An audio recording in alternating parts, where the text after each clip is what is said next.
thing that I bought, and it's all broken now. I'm gonna buy a new one. All right, so we've got some requirements that we need to be aware of. If you did your project correctly over the course of the last couple of days, then you are at the same spot that I am. And if I remember correctly, I believe we did one of the cactus one, right? Is that the image that we did in this class? All right, so let's work with that one. Now, if you did this correctly and you got to the point where your image was transferred, then today your project is nice and stiff to the point where I could hold it like that without fear of it losing its shape, all right? And this is an important part of this because yes, you absolutely could have started carving into the clay yesterday and cutting out your lines, but you were going to lose some of that crisp surface that we get while working with a leather hard material. For the few of you who put your projects on the rack, those are gonna dry out, so I put them under this box over here. They're still as soft as they were this morning at 7 a.m. Something to think about. Now, there are some requirements that are being adjusted for this project that we did not talk about in that video that we watched 2 weeks ago. We're gonna go over those right now, okay? Number one, we are going to use a sharp tool. Lead pencils don't really work. They don't give you the right type of line and they tend to break. A sharp tool to create your lines. It takes a tiny bit of practice. If you guys follow along with this, you'll get it no problem. And even then, it's not gonna be perfect. It's very hard to get it perfect, this method. To create your image, anything that is ink can be drawn. You can add to it even using the needle tools. Like if you wanna add some details back here, just carve them in, no big deal.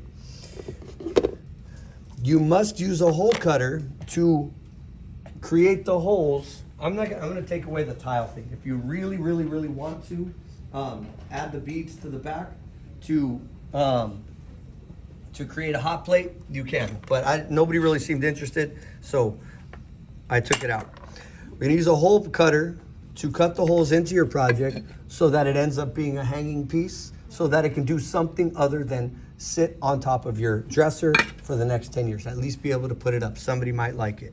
So that's an easy one. We'll talk about that one. The texture we're going to talk about today is going to be completely decided by you, how you choose to tackle the texture. And one of the things I hate doing in this class is demonstrating a specific texture or, design or whatever, because the laziest people in this class see me doing it and creating these lines in the background, which you can't see too much on the screen, but then I had like 4 people do the exact same thing that I did. And it's kind of cheap. It's ripping off my ideas or whatever. So it's gonna be on you guys to come up with the texture that you use somewhere on your image. And it's gotta be nice and obvious where and how you use that texture.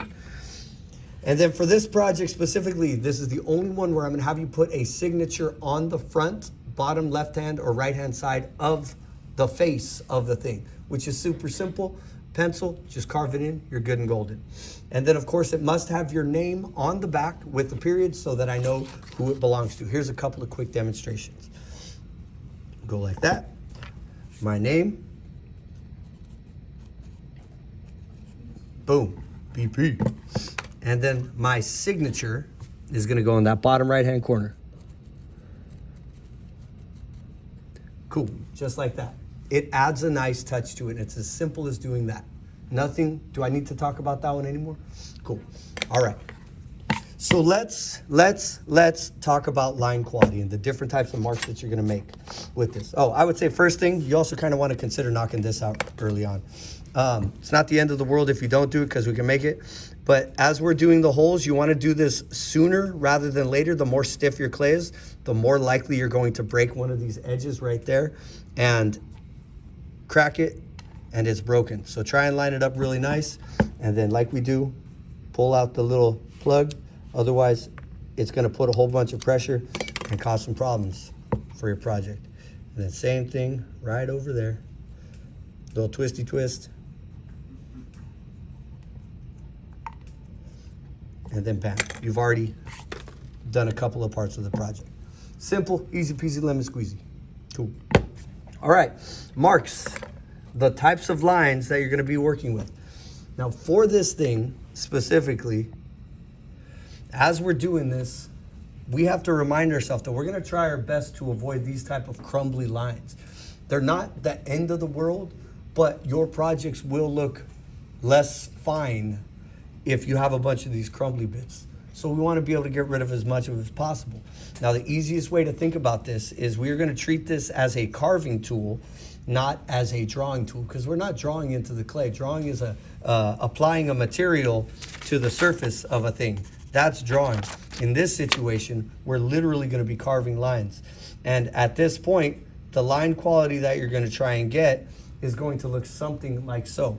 Not magical, nothing special, but the difference is if you're holding this like this, you're going to get that situation, you're going to get that situation, and it's not going to be great.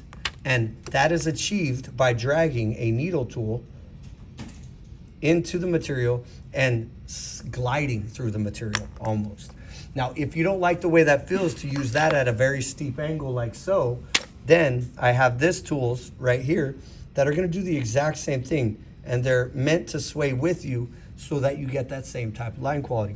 If you like the way a pencil feels or prefer the way a pencil feels, then you can get the exact same thing by getting rid of the extra stuff right there and then gliding the pencil through so that you end up with that nice line. Now again, it's not the end of the world. What a lot of you are going to tend to do is brush away at the crumbs like that. It is going to create a little bit more work for you, and then you are going to have to go clean it up and try and get rid of some of those crumbly bits. Mr. Parkhill, how do we get rid of those? I don't know, man. If you find the perfect way, let me know, and I'll pass it on to the rest of the world, because I have no way. You can wait until it's bone dry to crumble them up and get rid of them. Might work a little bit better, might not. It all ends up being the same. But if we're going for anything, we're going for that one, that one, that one, and that one on the far left, even though I kind of crunched it in. And then once you get that down, definitely try it on the back. Just give yourself a little bit of texture or draw a couple of lines, and then get, once you find it, go for it. It's really not, like, we don't need to talk hours about this. Now at this point, I'm gonna start cutting in my lines. And wherever there are straight lines, I highly recommend that we use X-Acto knives. I'm sorry, not X-Acto knives. We're going to use rulers, because that's gonna make your life a little bit easier. And those straight lines are going to be carved in just like so. And again, there's no trickery, no magic camera angles. This is just a needle tool, a guy who knows exactly what he's doing. Now, of course, like things go, curved lines tend to be a little bit more difficult. What's interesting about what I just did right there with this spinning thing, the Lazy Susan, is, I don't know if you saw it, but my hand stayed in the exact same spot. The tool was moving. So it's definitely a thing to try as you do this.